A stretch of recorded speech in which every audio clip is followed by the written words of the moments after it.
माझ्या नाशिक पासून दिंडोरी पासून सुरुवात त्या ठिकाणी केली आणि ती सुरुवात केल्यानंतर अनेक मतदारसंघ गेले 4-5 दिवसामध्ये आम्ही घेतलेले आहेत। आज मी मालेगाव मध्ये आसिफभाई शेख आपले माजी आमदार आहेत, त्यांचे वडील पूर्वी 10 वर्ष आमदार होते माझ्या बरोबर, सुनील तटकरे साहेबांच्या बरोबर त्यांनी काम केलं।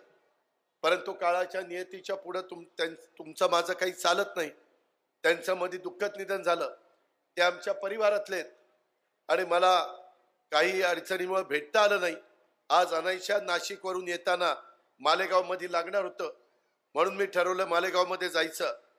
मला नाशिक एअरपोर्टला उतरल्यानंतर माय माऊलींनो, मी उपमुख्यमंत्री असल्यामुळे अधिकारी लोक भेटतात, पोलीस अधिकारी भेटतात, कलेक्टर, एसपी, सीओ आणि बाकीचे आयुक्त हे लोक भेटतात।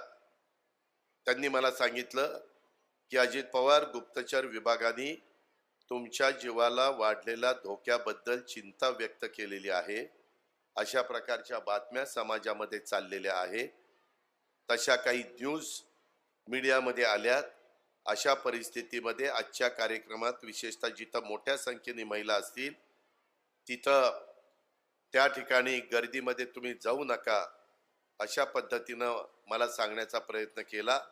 आणि विशेषतः ह्या गुप्तचर विभागाने सांगितलं की मालेगाव आणि धुळे यासारख्या ठिकाणी गेल्यास माझ्या जीवाला संभाव्य धोका असल्याचं त्यांनी माझ्या निदर्शनास आणून दिलं। पण माय माऊलींनो, माझ्या महाराष्ट्रातल्या जनते हो, मी स्पष्ट करू इच्छितो, माझ्या हातावर माझ्या बहिणींच्याकडनं बांधलेल्या या ज्या राख्या आहेत, तोपर्यंत मला दुसऱ्या कोणाच्या संरक्षणाची गरज नाही। माझ्या बहिणींचे आशीर्वाद, राखीचं सुरक्षा कवच आणि प्रेमाची ढाल, कोणताही धोका मला स्पर्श करू शकत नाही, असं मला माझं अंतर्मन सांगतंय। प्रत्येक माणूस जन्माला आल्यानंतर कधी ना कधी तो माणूस त्या ठिकाणी जात असतो।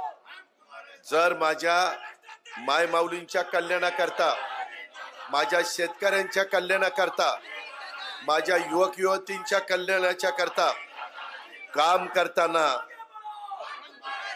बहिणींनो, भावांनो, माझा जीव गेला तरी मला त्याची पर्वा नाही।